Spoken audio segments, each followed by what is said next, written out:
saat ini 3 bola cahaya ada di belakang Xiaoyan. Semakin cepat Xiaoyan, maka semakin cepat 3 bola cahaya itu mengikutinya. Seolah-olah dia memberitahu Xiaoyan bahwa dia adalah satu-satunya orang yang dapat mewarisinya. Xiaoyan memegang 853. Pada saat ini 853 tidak memiliki gerakan sama sekali. Sepertinya dia benar-benar dalam keadaan yang kritis. Xiaoyan dengan lembut menyentuh baju besi dewanya dan segera memasukkan beberapa pil penyembuhan ke dalam mulutnya. Kecepatannya tidak berkurang. Dalam hal ini Xiaoyan hanya bisa menyapu seberkas cahaya yang mengarah ke lantai 9. Adapun 8 sosok di belakangnya berubah menjadi pelangi panjang dan berlari untuk mengejar Xiaoyan.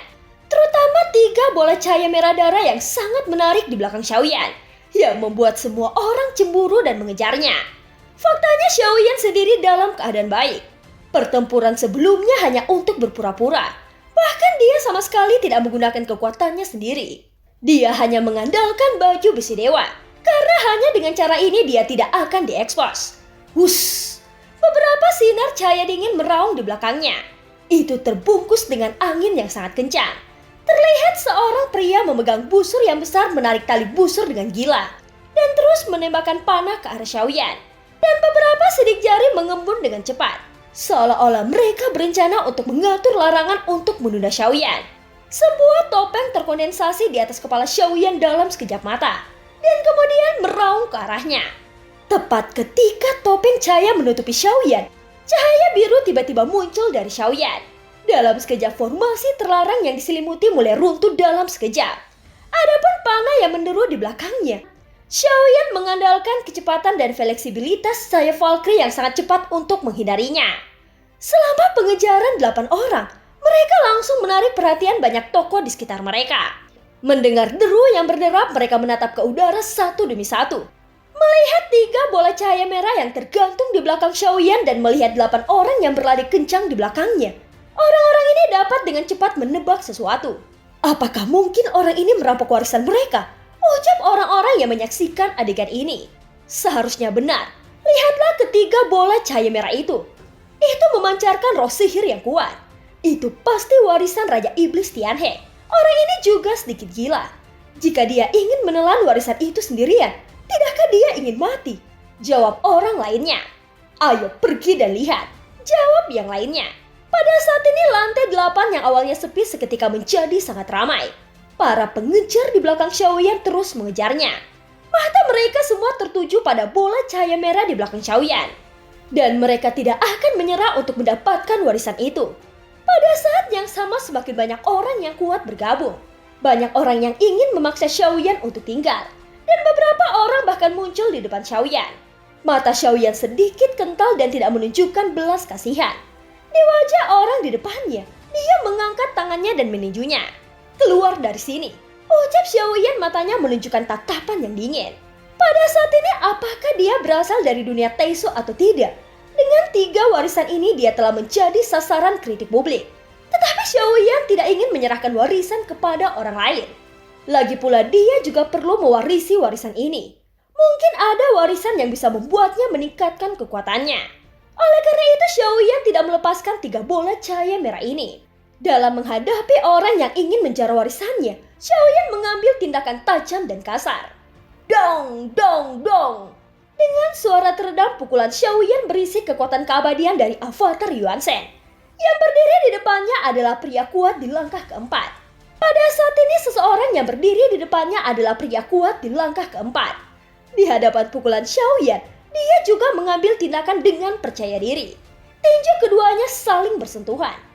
Namun hanya beberapa saat pria langkah keempat itu menembak langsung ke belakang. Dan seluruh lengannya meledak serta daging dan darahnya terbang. Satu pukulan adalah untuk mengejutkannya kembali. Sial, kekuatan macam apa yang dimiliki pria ini? Dia benar-benar mengalahkan langkah keempat dengan satu pukulan. Ucap orang-orang yang menyaksikan adegan ini. Melihat ini semua orang mendesis dingin. Mereka yang kemudian mengejar Xiaoyan tidak mengerti situasinya. Tetapi setelah melihat baju besi dewa Xiaoyan dengan hati-hati, beberapa orang langsung menarik diri dari tim pengejaran. Jelas Taisu masih memiliki ancaman yang cukup. Tetapi 8 orang yang mengejar Xiaoyan sejak awal tidak menyerah. Mereka terus mengejarnya. Lagi pula 3 bola cahaya merah di belakang Xiaoyan benar-benar terlalu mempesona. Segera mereka mendekati seberkas cahaya yang mengarah ke lantai 9. Xiaoyan melesat dengan kecepatan penuh, dan kecepatan sayap Valkyrie membuatnya meninggalkan kerumunan di belakangnya. Meskipun Xiaoyan tidak bisa sepenuhnya menyingkirkan mereka, namun mereka tidak bisa benar-benar mengejar Xiaoyan. Kecepatan Xiaoyan masih cepat, dan dalam sekejap mata dengan cepat mendekati gerbang ke lantai 9. Mata Xiaoyan sedikit mengembun dan juga lega saat ini. Dan ketika 8 orang di belakangnya memandang Xiaoyan yang hendak memasuki ke dalam gerbang, mata mereka juga menunjukkan kekecewaan. Saat ini sepertinya mereka hanya bisa melihat Xiaoyan pergi ke lantai 9. Dan bahkan jika mereka mengikutinya, dikhawatirkan akan sulit menemukannya di lantai 9. Oleh karena itu beberapa orang perlahan memperlambat kecepatannya karena tidak bisa mengejar ketinggalan. Mereka akhirnya harus menyerah. Pada saat ini sosok Xiaoyan tenggelam dalam seberkas cahaya. Dia perlahan berbalik dan melihat 8 orang di ujung dengan senyum di wajahnya. Hahaha, teman-teman, maafkan aku karena meninggalkan kalian, ucap Xiaoyan tertawa. Tetapi setelah beberapa nafas, suasana saat ini langsung berubah seketika. Xiaoyan yang masih melihat kerumunan dan kerumunan juga melihat Xiaoyan dalam seberkas cahaya. Namun cahaya itu tidak mengirim Xiaoyan ke lantai 9. Dan Xiaoyan tiba-tiba menunjukkan kebingungan tentang hal ini. Cahaya transmisi ini tidak valid, ucap Xiaoyan sedikit tertegun. Xiaoyan mengutuk dalam hatinya. Dia berpikir bahwa Raja Iblis Tianhe sedang mencoba membuat masalah. Saudara-saudara, pasti Raja Iblis Tianhe yang membantu kita.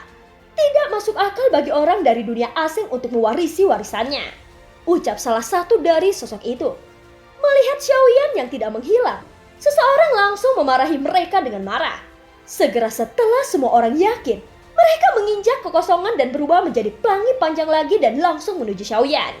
Sial, ucap Xiaoyan tidak bisa menahan kutukan. Melihat banyak pelangi panjang yang menyapu dari ujung yang jauh, Xiaoyan tidak berani terus tinggal di berkas cahaya ini. Sayap Valkyrie yang berkumpul di belakangnya terbuka lagi, dan kemudian melarikan diri ke ujung dengan kecepatan yang sangat cepat. Dengan kecepatan penuh, masih sulit bagi 8 orang ini untuk mengejarnya. Tetapi itu bukan cara untuk menghadapi mereka seperti ini. Pada saat ini Xiaoyan sedikit mengerutkan keningnya, dan ada niat membunuh di matanya. Mata Xiaoyan langsung melesat dan kekuatan jiwa yang kuat tingkat domain menutupi lingkungan sekitarnya. Saat berikutnya sosok Xiaoyan tiba-tiba berbalik ke kiri, dan tiba-tiba menghilang ke dalam kabut abu-abu yang tebal. Adapun 8 orang di belakangnya segera kehilangan jejak Xiaoyan. Dan dalam kabut abu-abu yang tebal, ada fluktuasi yang aneh. Sial, hati-hati semuanya. Keajaiban di sini sangat aneh. Ini akan membuat orang berhalusinasi. Setidaknya jiwa harus mencapai ranah suci. Jika tidak, maka akan mudah tersesat di dalamnya, ucap salah satu dari kelompok 8 orang itu. Seketika 8 orang segera menghentikan pengejaran. Adapun Xiaoyan, dia telah lama menghilang ke dalamnya dan tidak dapat ditemukan. Sekarang apa yang harus kita lakukan? Semua orang menghela nafas menyaksikan ini.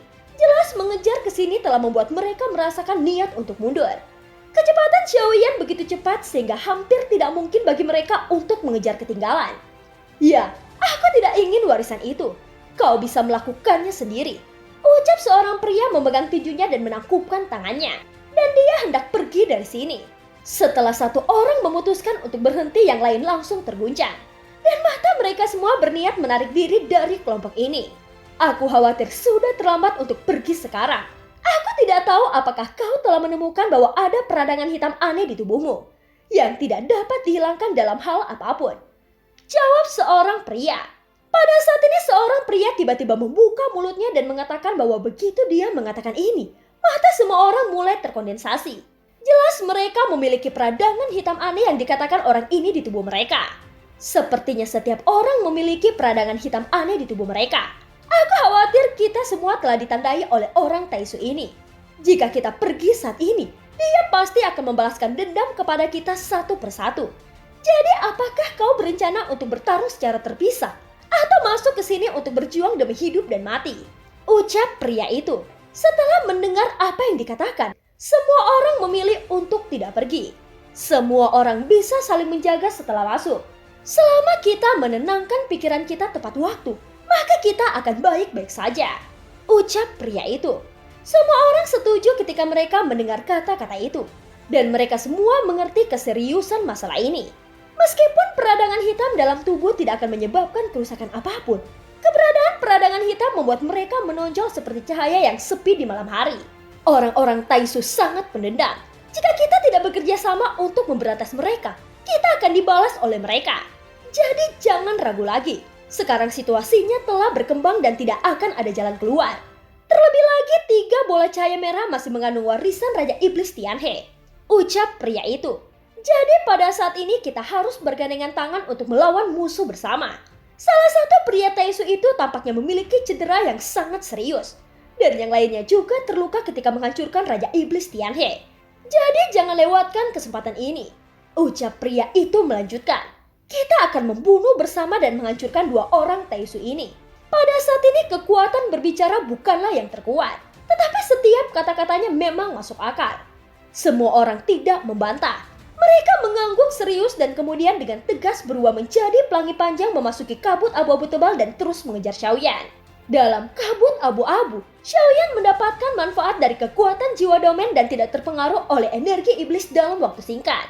Pada saat ini Xiaoyan menemukan tempat tersembunyi dan mengangkat tangannya dan melemparkan 853 langsung keluar.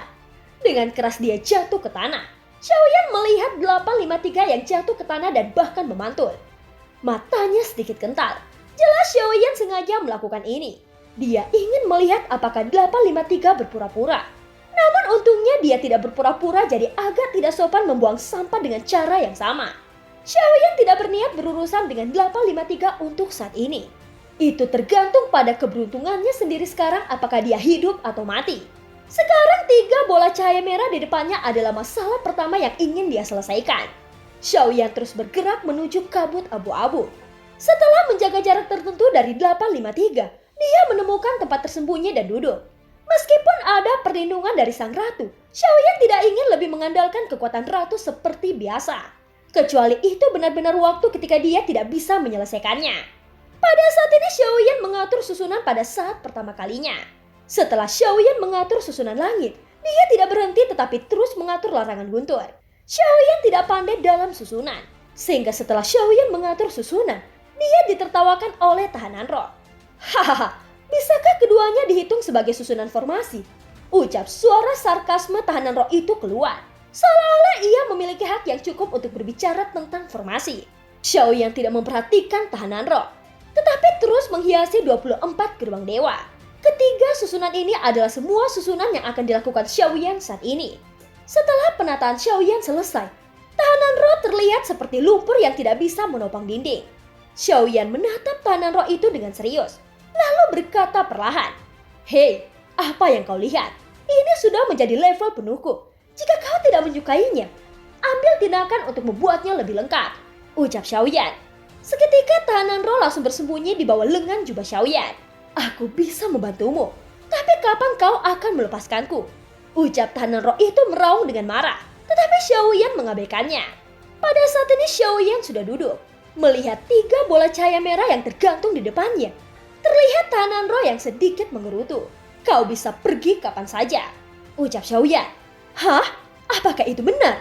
Ucap tahanan roh dengan keluhan di matanya itu segera hilang dan digantikan oleh kegembiraan yang tidak tersembunyi. "Tapi kau harus membantuku meningkatkan 3 formasi ini terlebih dahulu," ucap Xiaoyan mengangguk sedikit dan terus berkata. Dengan cepat tahanan roh tidak berkata apa-apa, dan cahaya biru meledak di matanya. Ada perubahan misterius pada 3 susunan yang diatur oleh Xiaoyan. Dan perubahan ini juga membuat Xiaoyan sedikit mengangkat alisnya dan matanya sedikit kental. Meskipun tahanan roh harus menyesuaikan susunan untuk membuatnya lebih sempurna, pada kenyataannya itu hampir setara dengan pengaturan ulang lengkap pada infrastruktur yang diatur oleh Xiaoyan. 3 susunan telah ditingkatkan lebih dari 1 tingkat di bawah cahaya biru yang meledak di mata besar tahanan roh. Selain itu dalam 3 susunan, tahanan roh hanya mengambil kurang dari setengah kolom dupa untuk memperbaikinya. "Baiklah, kalau begitu aku akan mengucapkan selamat tinggal padamu," ucap tahanan roh berkata dan siap pergi setelah menyelesaikan susunan formasi ini. "Tunggu," ucap Xiaoyan tiba-tiba membuka mulutnya.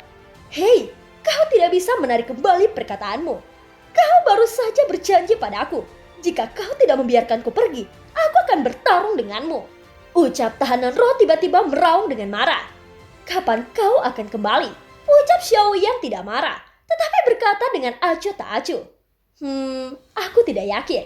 Ucap Tananro bersenandung dan berkata dengan dingin. Baiklah, kalau begitu kau akan tinggal di dunia misterius ini selamanya. Ucap Xiaoyan juga mendengus dingin. Jangan khawatir. Itu tidak akan memakan waktu lebih dari 50 tahun paling lama. Kau harus menungguku. Tempat sialan ini tidak menyenangkan.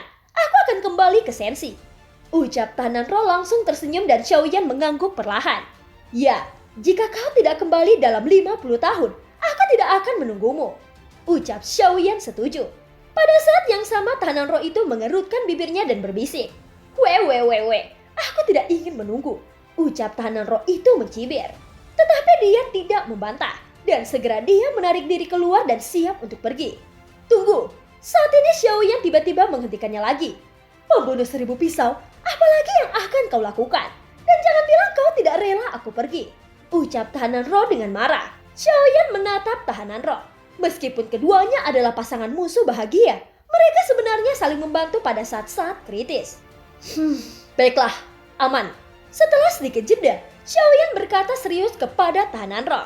Ketika dia mendengar kata-kata itu, matanya yang besar menjadi sedikit merah. Hei, hanya wanita yang menangis. Cepatlah, keluar dari sini atau aku akan menguncimu selamanya. Ucap Xiaoyan. Melihat hal ini, Xiaoyan berkata dengan dingin bahwa sentuhan kehangatan yang akhirnya muncul dikalahkan dalam sekejap. Setelah omelan tubuhnya bergoyang, seolah-olah telah meleleh menjadi ketiadaan dan menghilang. Pada saat ini kekuatan jiwa Xiaoyan telah menghilang. Dan dia tidak bisa lagi merasakan fluktuasi dari Tananro. Dia benar-benar bisa pergi dari awal. Ucap Xiaoyan merenungkan bahwa keberadaan Tananro juga membuat Xiaoyan tidak terlihat begitu kesepian. Meskipun dia tidak pernah mengucapkan kata-kata yang baik. Tapi apakah itu Tananro atau Xiaoyan? Mereka benar-benar peduli satu sama lain di dalam hatinya. Dan setelah munculnya Tananro, bantuan untuk Xiaoyan sangat besar. Itu hampir membuat Xiaoyan tidak lagi takut dalam susunan formasi. Dan bahkan membuat Xiaoyan berhasil mengatasi banyak krisis. Meskipun Tananro sedikit mengomel, dia masih tidak pernah meninggalkan Xiaoyan. Dia tidak pergi sampai mendapatkan izin dari Xiaoyan sebelum pergi. Tetapi kecepatan keberangkatannya berada di luar ekspektasi Xiaoyan. Dan sepertinya tidak ada batasan pada ruang di menara pembunuhan. Jadi nyatanya Xiaoyan juga peduli dengan Tananro. Dia sudah lama menganggap Tananro sebagai pasangannya. Yuan bisakah kau mengawasinya untukku? Aku merasa dia jauh lebih bodoh daripada kelinci Bingyun. Dia selalu takut akan bahaya. Ucap Xiaoyan. Setelah mengatakan itu, sosok ratu tiba-tiba muncul di samping Xiaoyan dari udara tipis. Dia memegang kelinci Bingyun di pelukannya. Pembunuh 1000 pisau? Wow. Ucap kelinci Bingyun itu mencibir dalam pelukan sang ratu. Seolah-olah dia memprotes kebodohan Xiaoyan. Kau lihat ini suamiku. Kau tidak perlu khawatir tentang itu. Benda ini pernah mencoba membunuhnya, tapi tidak berhasil. Ucap sang ratu berkata perlahan. Seolah-olah dia tidak asing dengan Tananro itu. Yang juga menunjukkan bahwa ketika Zhu-Sang datang ke sini, Tananro sudah bersamanya. Sungguh, apakah Yuan tahu apa asal-usulnya? Ucap Xiaoyan tidak bisa menahan diri untuk bertanya dengan rasa ingin tahu. Sudahlah suamiku, tidak usah terus mengkhawatirkannya. Apakah suamiku lupa tentang bola cahaya merah ini? Ucap Yuan berkata dengan serius. Xiaoyan langsung menepuk dahinya ketika dia mendengar kata-kata itu. Seketika dia terdiam dan langsung melihat 3 bola cahaya merah di depannya.